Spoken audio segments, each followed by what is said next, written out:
안녕하세요. 가사 호적 전문 법무사 김민경입니다. 오늘은 친생자 관계 부존재 확인 판결을 받고도 바로 호적 정리를 하지 못한 사례입니다. 왜 판결을 받고도 바로 친자식이 아닌 사람을 말소하지 못했는지 사례를 보시겠습니다. 사례, 김장녀 씨의 부모님은 슬아의 자녀를 6남 1녀를 두셨습니다. 6.25가 있었던 어려운 시기에 7남매를 키우는 것은 보통 일이 아니었습니다. 어머니께서는 경제적으로 여유가 있다는 남자와 김장녀 씨를 결혼시키셨습니다. 그런데 남편이 혼인신고를 하고 같은 날 그 자리에서 모르는 애를 김장녀 씨의 딸로 출생신고까지 했습니다. 알고 보니 남편의 딸인데 4살이 되도록 출생신고를 못하고 있었다고 합니다. 그러다가 김장녀 씨와 혼인하면서 마치 김장녀가 낳은 아이인 양 A로 출생신고를 했던 것입니다. 그런데 신랑은 양해를 구하기는커녕 김장녀 씨를 함부로 대하고 제멋대로였습니다.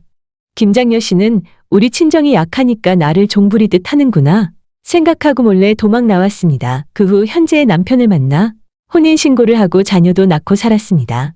그런데 어느 날 전 남편으로부터 이혼 소장이 와서 그냥 내버려 두었더니 이혼 판결이 나서 가족관계 증명서에서 전 남편이 삭제되었습니다.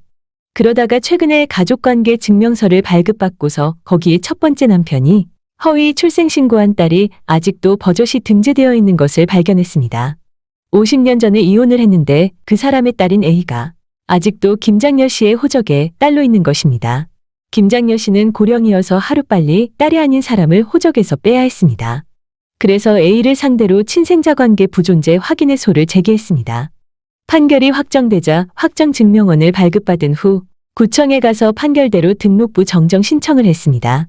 친생자 관계 부존재 판결을 받아서 신고까지 했으니 이제 모든 것이 다 된 줄 알고 있었는데 갑자기 구청에서 전화가 왔습니다.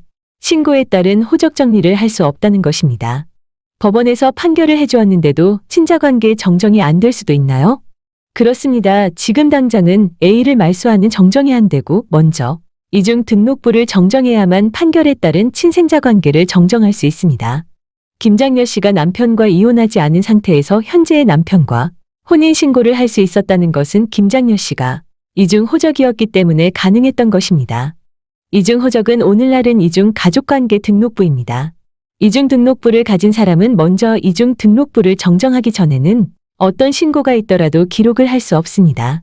따라서 김장녀 씨는 먼저 이중호적을 하나로 단일화하는 정정을 한 후에 비로소 친생자 관계를 정리할 수 있습니다.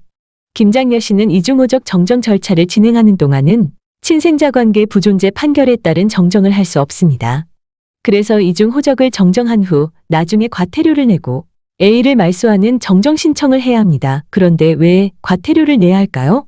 친생자 관계 존부 확인 판결이 확정된 날로부터 1개월 내에 신고를 해야 하는데 이중 등록부 정정을 하다 보면 몇 개월 후에나 신고할 수 있게 될 것이기 때문입니다. 참고로 과태료는 월 10,000원 정도로 생각하시면 됩니다. 아쉬운 점. 가족관계 등록 업무를 잘 아는 사무실이었다면 처음 상담을 했을 때 당연히 김장녀 씨가 이중호적임을 알 수 있었을 것입니다. 그렇다면 이중호적 정정 후에 친생자 관계 부존재 확인의 소를 제기하여 과태료를 부담하지 않도록 일의 순서를 정했을 것입니다. 어떤 절차를 어떤 순서에 의해서 진행하고 정정 후에는 어떤 모습이 되는지 정확히 예측하고 진행하는 것이 좋습니다. 이중 가족관계 등록부를 가진 분은 이중 가족관계 등록부를 정리하기 전에는 혼인신고, 사망신고는 물론 어떤 신분행위도 기록할 수 없습니다. 친생자 관계 존부 확인의 소에 판결은 받을 수 있지만 판결 내용대로 정정하려면 먼저 이중 등록부를 정정한 후 판결 내용대로 친자관계를 정리해야 합니다. 가족관계 등록부에 정정할 사항이 있으시면 언제든지 연락 주십시오. 모든 절차는 전자소송으로 진행되므로 의뢰인이 계시는 곳이 어디이든 상관없이 저희 사무소에서 가능합니다. 풍부한 경험과 노하우로 최선을 다해 만족할 결과로 보답하겠습니다. 시청해주셔서 감사합니다. 오늘도 행복한 날 되세요.